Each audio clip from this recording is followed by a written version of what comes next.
వెంకటనాయుడు లేక appointment order అందగానే Prakash సంభ్రమాచార్యాలతో మునిగిపోయాడు. తనకు ఇష్టమైన పని మంచి జీతంతో వచ్చిందని సంతోషం.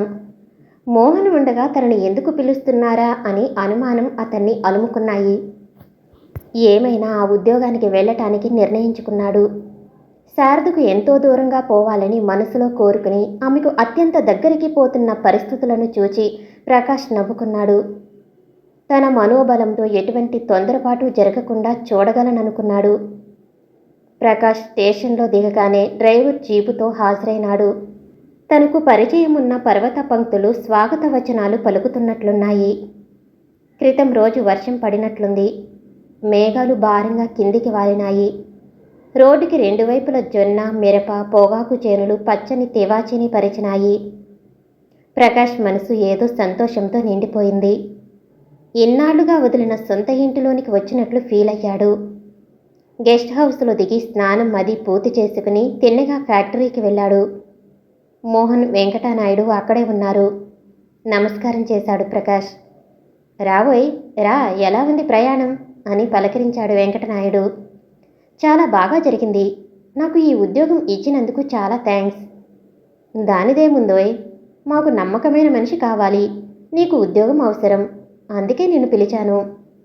చూడు ప్రకాష్, ఈ మిల్లులో మొన్న బాగా గొడవలు జరిగాయి. నా కారుని కూడా పాడు చేశారు. వాళ్ళను కాస్త మంచిగా చేయి. ప్రొడక్షను అది సరిగ్గా ఉండాలి. మైనింగ్ దగ్గర కూడా నీవు సలహాలు ఇస్తూ సక్రమంగా జరిగేటట్లు చూడాలి అని మోహన్ అతని ఉద్యోగ బాధ్యతలను తెలిపాడు. అలాగే, నా సాయశక్తిలా ప్రయత్నిస్తాను. నీవు రెస్ట్ హౌస్లోనే ఉండవచ్చు. వంట మనిషిని ఏర్పాటు చేస్తాను. నీకెప్పుడు ఏది అవసరమైనా నిస్సంకోచంగా నా దగ్గరికి రా అని చెప్పి వెంకటనాయుడు లేచాడు. మోహన్, నాయుడు ఇద్దరు జీపులో ఇంటివైపు బయలుదేరారు. ప్రకాష్ ఫ్యాక్టరీ అంతా తిరిగి చూశాడు. వర్కర్ల పేర్లను అడిగి తెలుసుకుని వారు చేసే పనులను పరీక్షించాడు. వర్కర్ల యూనియన్ లీడరు బిజ్జన్నను కలిసి 10 నిమిషాలు మాట్లాడాడు. ఆఫీసులో కూర్చుని ఫైళ్ళన్నీ తిరగేయసాగాడు. వెంకటనాయుడు తిన్నగా శారద రూంలోనికి వచ్చాడు. ఆమె మంచం మీద బోర్లా పడుకుని ఏదో చదువుకుంటుంది. నాయుడు కుర్చీని లాక్కుని కూర్చున్నాడు. ఆమె దిగ్గున లేచి తాతగారి దగ్గరికి వచ్చింది. శారదా, ఈవేళ మన ఊరికి ఎవరు వచ్చారో తెలుసా? శారద ఆశ్చర్యపోయింది. ఎవరు వచ్చి ఉంటారు? ఏదో విశేషం ఉంటే కానీ ఆయన అలా చెప్పరు. నాకేం తెలుసు? నాకేమైనా రాత్రి కల వచ్చిందనా చెప్పడానికి? కలలో కూడా జరగని విషయం అది. ప్రకాష్కి మన మిల్లు మేనేజర్గా ఉద్యోగం ఇచ్చి ఇక్కడికి పిలిచాను. ఈవేళ పొద్దున్నే వచ్చాడు అని వెంకటనాయుడు కాసేపు మాట్లాడకుండా ఉండిపోయాడు. శారద మెచ్చుకుంటుందని ఆయన ఊహించాడు. శారద చాలా సంతోషపడింది. ఇరిగిపోతున్న తన ఆశలకు జీవం పోసినట్లు తోచింది. ప్రకాష్కు తనపై ఇష్టం లేకుంటే ఇంత దూరం ఎందుకు వస్తాడు? తాతగారు తన మనసుని పసిగట్టారా? మా ఇద్దరిని కలపటానికి ప్రయత్నం చేస్తున్నాడా? ఏమో, భగవంతునికే తెలియాలి. ఆలోచనలో పడిపోయిన శారదను, ఏమమ్మా, ప్రకాష్ని పలకరించావా? గెస్ట్ హౌస్లోకి వెళ్ళిరా ఒకసారి అన్నాడు వెంకటనాయుడు. తాతగారు, అడ్డమైన వాళ్ళను చూడటానికి నాకు టైం లేదని ఇంతకు ముందే చెప్పాను. అతన్ని చూచే అవసరం నాకు లేదు. మూతి బిగించుకుంది శారద. సరే, నీ ఇష్టం. నీ స్నేహితుడు కదా, వచ్చాడని చెబితే సంతోషిస్తావనుకున్నాను అని నాయుడు లేచి బయటికి వెళ్ళాడు. శారద ఆలోచనలో పడింది. తాతగారు అనగానే వెళితే ప్రకాష్ని చూడగలిగేది. ఆయన సంతోషించేవాడు. శారద, ఆ రోజు నీ మనసు నొప్పించాను, నన్ను క్షమించు అని క్షమార్పణ కోరేవాడు. తను బింకంతో మిమ్మల్ని నేను ప్రేమించమని కానీ పెళ్లి చేసుకోమని కానీ రాలేదు, స్నేహితురాలుగా పలకరించుదామని వచ్చాను అని అబద్ధమాడుతుంది. ఆయన థ్యాంక్స్ అని తన బొగ్గు మీద చిటికి వేస్తాడు. ఇప్పుడే వెళితే ఎంత బాగుండును. అమ్మో, తాతగారు ఏమనుకుంటారు? నా ముందు నాటకాలు ఆడుతుంది అని నవ్వరు. కనీసం పలకరించటానికైనా ప్రకాష్ రాకపోతారా? వస్తారు. తన మీద అనురాగం అనేది ఉంటే తప్పకుండా వస్తారు అని మనసులో మరీ మరీ అనుకోసాగింది. సాయంత్రం 6 కావస్తుంది. ఏ క్షణంలోనైనా రావచ్చునని శారద ఆత్రపడసాగింది. గోడకున్న గడియారం 7 గంటలు కొట్టింది. శారద మనసు బేజారెత్తింది. ప్రకాష్ అసలు మనిషి కాడా? ఆయనకు మనసు లేదా? శారదకు తెలిస్తే ఆమె ఎదురు చూస్తుంది, బాధపడుతుంది అని ఆయనకు తెలియదా? తెలిస్తే మటుకు ఆయన నన్ను ఎన్నడూ లక్ష్యపెట్టాడు. ఈరోజు మొదటి రోజు కాబట్టి మిల్లు గొడవలో ఉన్నారో ఏమో అని సమాధానపడింది. 8ంటికి శారదను పిలిచి, అమ్మాయి, ఈరోజు ప్రకాష్కి క్యారియర్ పంపించు. రేపటి నుంచి వంటవాడిని మాట్లాడాను అని వెంకటనాయుడు చెప్పాడు. లోపలికి వెళ్ళి ఈ విషయం పద్మతో చెప్పింది. నాకు కొద్దిగా పని ఉంది, నీవే కాస్త ఆ విషయం చూడు అని పురమాయించింది పద్మ. ఒక తీపి పెరుగువడలు, అన్నము, కూరలు వేసి క్యారియర్ నింపి సుబ్బమ్మ చేతికి ఇచ్చింది. అతను తింటాడో తినడో అనే భయంతో, భోజనం చేసిన తర్వాత క్యారియర్ తీసుకురా అని గట్టిగా చెప్పింది. తలుపు కొట్టి సుబ్బమ్మ ప్రకాష్ చేతికి క్యారియర్ ఇచ్చింది. శారదమ్మ గారు ఇది మీకిమ్మన్నారు. ప్రకాష్ చేతులు వణికాయి ఆమె పేరు వినగానే. ఈరోజు ఆమెను చూడటానికి వెళ్ళనందుకు ఎన్ని చిందులు వేసిందో. సరే, భోజనం చేస్తాను, నీ వెళ్ళు. భోజనం చేస్తున్న తర్వాత క్యారియర్ తెమ్మన్నారు అని నెమ్మదిగా చెప్పింది సుబ్బమ్మ. సరే, భోజనం చేసి నేను పంపిస్తాను, నీ వెళ్ళు అని లోపలికి వెళ్ళాడు ప్రకాష్. మళ్ళీ తిరిగి వచ్చేసరికి సుబ్బమ్మ ఇంకా వాకిట్లోనే నిలిచి ఉంది. ఏం, ఇంకా వెళ్ళలేదా అని అనుమానంగా ప్రశ్నించాడు. క్యారియర్ మీరు ఇవ్వందే నేను వెళ్ళలేనండి, శారదమ్మ గారు బాధేస్తారు అని అమాయకంగా అంది సుబ్బమ్మ. ఇదెక్కడి గొడవరా బాబు అని ప్రకాష్ లోపలికి వెళ్ళి ఇష్టం లేకపోయినా త్వరగా తిని క్యారియర్ ఆమె చేతికి ఇచ్చాడు. శారద మరుసటి రోజు పొద్దున్నే గేటు దగ్గర వచ్చి నిలిచింది. ప్రకాష్ వస్తాడేమోనని ఎదురు చూడసాగింది. అతను ఆ ఛాయలకే రాలేదు. 8 గంటల వేళ అతను రోడ్డు మీద కనిపించాడు. శారద మనసు ఎగిరి గంతులు వేసింది. ఆయన కొరకు ఎదురు చూస్తున్నట్లు అతను గమనిస్తే బాగుండదని ఆమె వెనక్కి వెళ్ళి గుమ్మంలో నిలబడ్డది. ప్రకాష్ తల వంచుకుని చెరచెర నడిచి వెళుతున్నాడు. ఫ్యాక్టరీకి వెళ్లాలంటే అదొక్కటే దారి. పొరపాటును కూడా ప్రకాష్ ఆ ఇంటి వైపు, శారద వైపు తల ఎత్తి చూడలేదు. శారద గట్టిగా శ్వాస పీల్చి వదిలింది. 15 రోజులలో ప్రకాష్ ఫ్యాక్టరీలో ఒక విధమైన క్రమశిక్షణ, కట్టుబాటు తీసుకువచ్చాడు. ప్రతి సెక్షన్కు ఒక సూపర్వైజర్ను వేశాడు. ఎక్కడ ఏ పొరపాటు జరిగినా ముందు అతను జవాబు చెప్పాలి. ఆ తర్వాత ప్రకాష్ మిగతా వారిని అడిగేవాడు. దీనితో అందరూ మెలకువతో పనిచేయసాగారు. ఇది చూసి వెంకటనాయుడు, మోహన్ సంతోషించారు. పొద్దున్న 10 వరకు ప్రకాష్ మిల్లులో ఉండేవాడు. 10 నుండి 2 వరకు కొత్తగా లీజ్ తీసుకున్న కొండలను పరీక్ష చేయటానికి వెళ్ళేవాడు. అక్కడ ఉన్న రాళ్లను, దానిలో ఉన్న ఖనిజాలను, అంటే ముగ్గురాయి, బలపము రాయి లేదా రాతినార అంతా మాపు చేసేవాడు. ఇంత భూమిలో ఇన్ని టన్నుల ఖనిజాలు లభిస్తాయని లెక్కలు చేసేవాడు. మైనింగ్ లైసెన్స్ కొరకు రిపోర్టులు తయారు చేసి మోహన్ బాబుకి ఇచ్చాడు. 10 ఏళ్లుగా ఊరికే పన్నులు కడుతూ ఉన్న భూములను ఆయన ఒక దారికి తీసుకువస్తున్నందుకు చాలా సంతోషపడ్డాడు మోహన్. ఒకరోజు అప్పుడే పరీక్షలు జరిపి వచ్చి ఆఫీసులో కూర్చున్నాడు ప్రకాష్. మోహన్ కూడా తీరిక దొరకటంతో ఫ్యాక్టరీని చూడటానికి వచ్చాడు. ఆ వారం రోజులు జరిగిన పనులు అన్నీ వివరంగా చెప్పాడు ప్రకాష్. ఎంత సరుకు బయటకు పంపించింది, దానికి సంబంధించిన బిల్లులు, విక్రయం, పన్నులు అన్నీ వినిపిస్తున్నాడు. ఇంతలో మైన్స్ సూపర్వైజర్ నాగన్ వచ్చాడు. సార్, రాతినార మైనును తవ్వుతూ పోతుంటే ఒక చోట తేమగా కనిపించింది. అనుమానం వచ్చి గుణపంతో పొడిచి చూస్తే నెమ్మదిగా నీరు వస్తుంది. నాకు భయంగా ఉంది, మీరు వచ్చి ఒకసారి చూడాలి అని ప్రకాష్ని కోరాడు నాగన్న.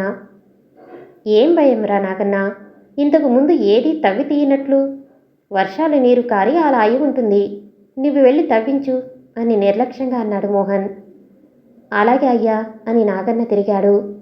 ఆగు నాగన్న, చూడండి, అలా నీటి తేమ ఉందంటే నాకు కూడా అనుమానంగా ఉంది. ఒకసారి మనం వెళ్ళి చూచి నిర్ణయం చేద్దాము అన్నాడు మోహన్తో ప్రకాష్. సరే వెళదాం అని జీపులో బయలుదేరాడు. సుమారు 40 మంది కూలీలు బయటికి వచ్చి నిలుచున్నారు.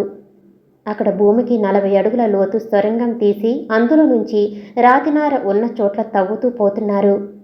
ప్రకాష్, మోహన్ నెత్తికి టోపీలు పెట్టుకున్నారు. టోపీకి లాంపులు తగిలించుకుని సొరంగంలోకి దిగారు. మైనింగు ఆపిన చోటికి వెళ్ళి చిన్న సుత్తితో 10 అడుగుల వెడల్పున ఉన్న రాయిని నెమ్మదిగా కొడుతూ పరీక్ష చేశాడు ప్రకాష్. రాతిలో ఒక చోట పగులు కనిపించింది.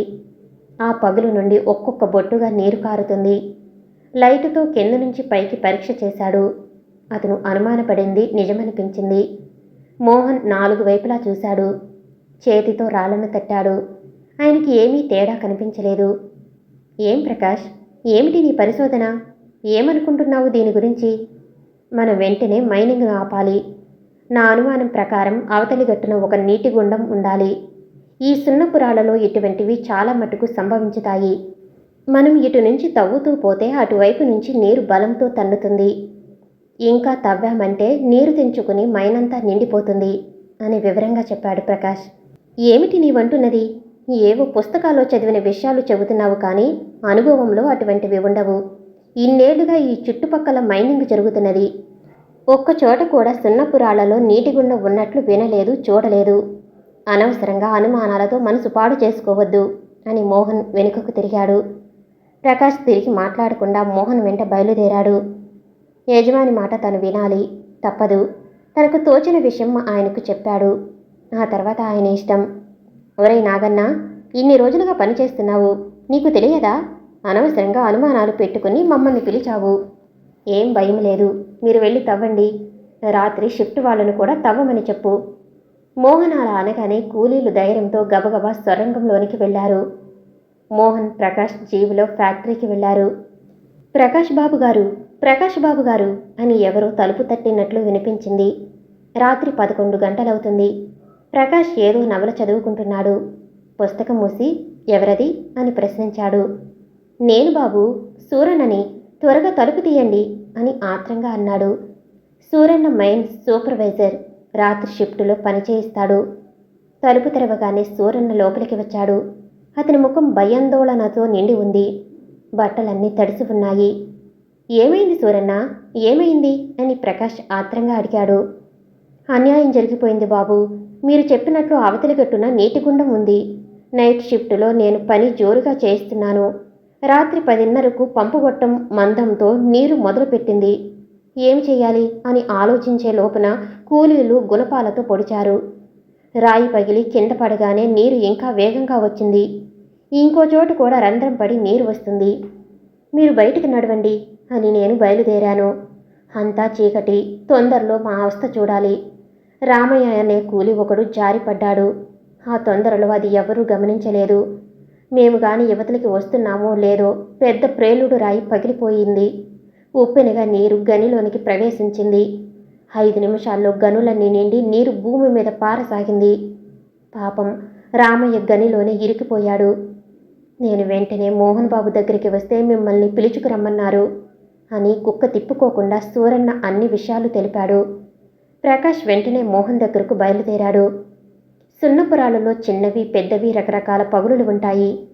ఈ పలుగులు రాత్రి కింది భాగం వరకు, అంటే దాదాపు 60-70 అడుగుల వరకు పోతాయి. ఆ ప్రదేశాలలో వర్షం పడినప్పుడు నీరు పగులకుండా కిందికి పోతుంది.